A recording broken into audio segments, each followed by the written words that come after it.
विधान परिषदेच्या निवडणुकीचा निकाल जाहीर झाला आहे. विधान परिषदेच्या 11 जागांसाठी तब्बल 12 उमेदवार रिंगणात उतरले. विधान परिषदेच्या निवडणुकीसाठी गुप्त पद्धतीने मतदान झाले. या निवडणुकीत महायुतीचे सर्वचे सर्व म्हणजे 9 उमेदवार विजयी झाले. यामध्ये भारतीय जनता पक्षाचे उमेदवार पंकजा मुंडे यांना 26 मते मिळाली, त्या विजयी झाल्या आहेत.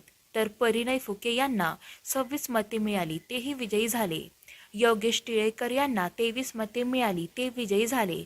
त्याचबरोबर अमित घोरके यांना 23 मते मिळाली, तेही विजयी झाले. व भारतीय जनता पार्टीचे सदाभाऊ खोत यांना 24 मते मिळाली, तेही विजयी झाले. तसेच अजित पवार यांच्या राष्ट्रवादीचे उमेदवार राजेश विटेकर हे विजयी झाले, त्यांना 23 मते मिळाली. त्याचबरोबर शिवाजीराव गर्जे यांना 23 मते मिळाली, तेही विजयी झाले.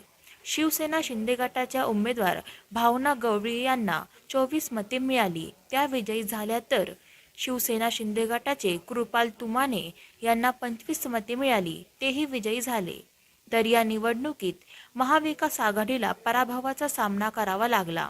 महाविकास आघाडीतील काँग्रेस पक्षाच्या प्रज्ञा सातव यांना 25 मते मिळाली, त्या विजयी झाल्या. तर शिवसेना ठाकरे गटाचे उमेदवार मिलिंद नार्वेकर यांना 24 मते मिळाली, ते विजयी झाले. तर महाविकास आघाडीचे शेतकरी कामगार पक्षाचे उमेदवार जयंत पाटील यांना फक्त 12 मते मिळाली.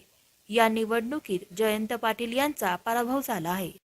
अशा प्रकारे 11 जागांसाठी झालेल्या या निवडणुकीत महायुतीचे 9 उमेदवार विजयी झाले, तर महाविकास आघाडीचे 2 उमेदवार विजयी झाले, तर एका उमेदवाराचा पराभव झाला आहे.